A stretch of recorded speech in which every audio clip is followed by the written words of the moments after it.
Terima kasih Anda masih bersama kami. Bagi Anda yang baru saja bergabung, kami hadirkan kembali 3 berita utama hari ini.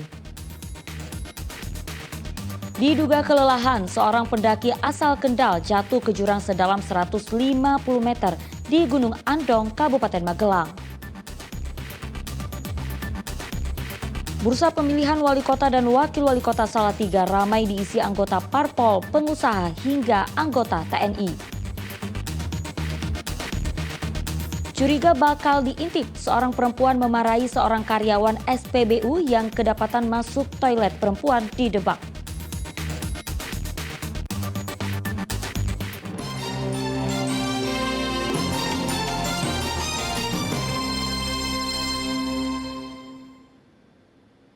Ketua DPC Gerindra Grobogan, Sugeng Prasetyo, mengambil formulir pendaftaran bakal calon Bupati Grobogan.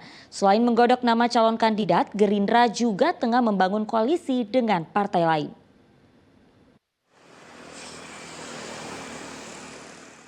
Ketua DPC Gerindra Sugeng Prasetyo mendatangi kantor DPC Gerindra untuk mengambil formulir pendaftaran bakal calon Bupati Grobogan pada Pilkada 2024. Diketahui Gerindra hanya memperoleh 8 kursi DPRD sehingga harus berkoalisi untuk bisa mencalonkan bakal calon bupati atau wakil bupati. Sejauh ini ada beberapa partai yang menjalin komunikasi dengan DPC Gerindra Grobogan untuk berkoalisi mengusung bakal calon bupati dan wakil bupati Pilkada Grobogan 2024. Ia menyerahkan keputusan terpilih atau tidaknya menjadi bupati atau wakil bupati kepada DPP Gerindra. Mengambil formulir calon bupati sebagai persyaratan untuk mencalonkan diri sebagai bupati bukan yang di kompetisi pilkada yang akan datang. Karena di Gerindra kita baru 8 kursi, tentunya kesempatan yang akan datang kami akan berkomunikasi dengan DPD dan DPP untuk berkoalisi dengan tentunya sesuai dengan instruksi yang disampaikan oleh DPD dan DPP. Formulir yang diambil harus diisi dan dilengkapi lalu dikembalikan ke kantor DPC Gerindra Grobogan maksimal 30 Juni mendatang. Arif Nur melaporkan dari Grobogan.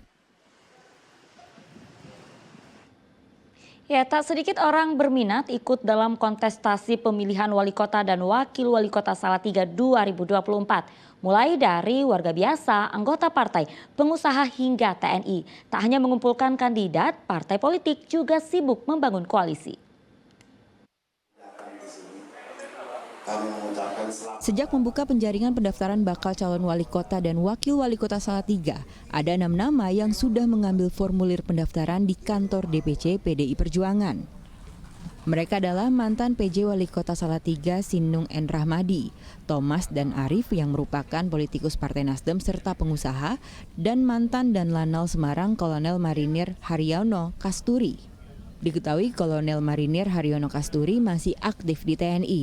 Ia mengambil formulir karena ia adalah putra daerah yang ingin berkontribusi untuk Salatiga. Ia akan mengundurkan diri setelah memperoleh rekomendasi dari partai. Ini merupakan suatu kebanggaan buat saya pribadi karena ke depan sesuai dengan tujuan saya ingin membuat Salatiga lebih maju dan lebih baik lagi. Tanpa melihat apapun itu sebenarnya partainya, tujuan kita adalah untuk kota Salatiga. Pasangan nanti masih kita bicarakan lagi. Yang intinya bagi saya sebagai gambaran, pasangan saya adalah yang sama-sama punya visi dan misi untuk bagaimana caranya Salatiga lebih baik dan lebih maju lagi. Seperti itu. DPC PDI Perjuangan akan menyaring para calon wali kota dan wakil wali kota yang mengembalikan formulir pendaftaran. Waktu pengembalian formulir tercatat 17 hingga 19 Mei mendatang. Harapkan mampu memulai suatu proses yang melahirkan pemimpin yang rela berkorban, pemimpin yang dermawan, pemimpin yang bijaksana, dan PDI Perjuangan sebagai partai di mana proses rekrutmen pemimpin terjadi, maka kita akan melaksanakan mulai dari proses sampai pada menghasilkan pemimpin itu dilakukan dengan betul-betul dengan baik, tidak asal-asalan. Tak hanya PDI Perjuangan, sejumlah orang juga mendaftarkan diri sebagai calon wali kota dan wakil wali kota Salatiga melalui Partai Nasdem. Wakil Ketua DPW Partai Nasdem Jawa Tengah, Thomas Suyanto, telah melengkapi dan mengembalikan berkas pendaftaran ke kantor DPD Partai Nasdem Kota Salatiga. Thomas mengaku telah berkomunikasi dengan sejumlah pimpinan partai dan berbagai elemen masyarakat terkait rencana untuk maju dalam kontestasi Pilkada Salatiga, termasuk mendaftarkan diri lewat PDI Perjuangan. Kita sudah komunikasi dengan berbagai elemen, teman-teman yang mau niat maju di pilkada, dan berkomunikasi dengan mereka, enaknya bagaimana, di pulaunya bagaimana, kita sudah berkomunikasi dengan semua elemennya. Saat ini Partai Nasdem mencatat ada 7 warga yang mengambil formulir pendaftaran dan 5 orang diantaranya telah mengembalikan berkas. Mereka adalah Thomas Suyanto, Sri Wahyuni, Dandan Febri Herdiana, Erika Ucok Hindratmo, dan mantan PLT Wali Kota Salatiga, Sinung Nugroho Rahmadi. Ada 7 calon, dari internal ada 3 calon, ya dari eksternal ada 4 calon. Syarat untuk bisa mengajukan calon dalam Pilwakot Salatiga memiliki minimal 5 kursi di tingkat legislatif daerah. Hal ini mengharuskan Nasdem untuk membuka ruang kerjasama karena pada Pileg 2024 Nasdem hanya memperoleh 1 kursi. Yulianto melaporkan dari Salatiga. Komisi Pemilihan Umum KPU Kota Tegal, Jawa Tengah meluncing maskot pemilihan wali kota dan wakil wali kota Tegal 2024. Peluncuran tahapan Pilkada Serentak 2024 ini dikemas dengan konser bertemakan musik demokrasi kebangsaan. Burung jalak suren, inilah maskot dalam tahapan pemilihan kepala daerah, wali kota dan wakil wali kota Tegal tahun 2024. Pemilihan jalak suren sebagai maskot karena burung ini melambangkan keceriaan, energik, dan keindahan. Namun jalak suren juga merupakan singkatan. Jalak, jangan lupa pilkada, dan suren, suara rakyat endah. 2 maskot jalak suren jantan dan betina juga membawa paku dan surat suara yang melambangkan hak konstitusi agar pemilik suara menggunakan hak suara dengan datang ke TPS. Dengan mengusung jargon Pilkada Nyenengnah Gawe Bunga, gelaran Pilkada 2024 bisa berlangsung damai menjaga persatuan meski berbeda pilihan. Silakan untuk bisa menghimbau kepada masyarakat Kota Tegal dalam menyambut pilkada serentak nanti tetap membawa rasa kegembiraan, ya, rasa menyambut pilkada yang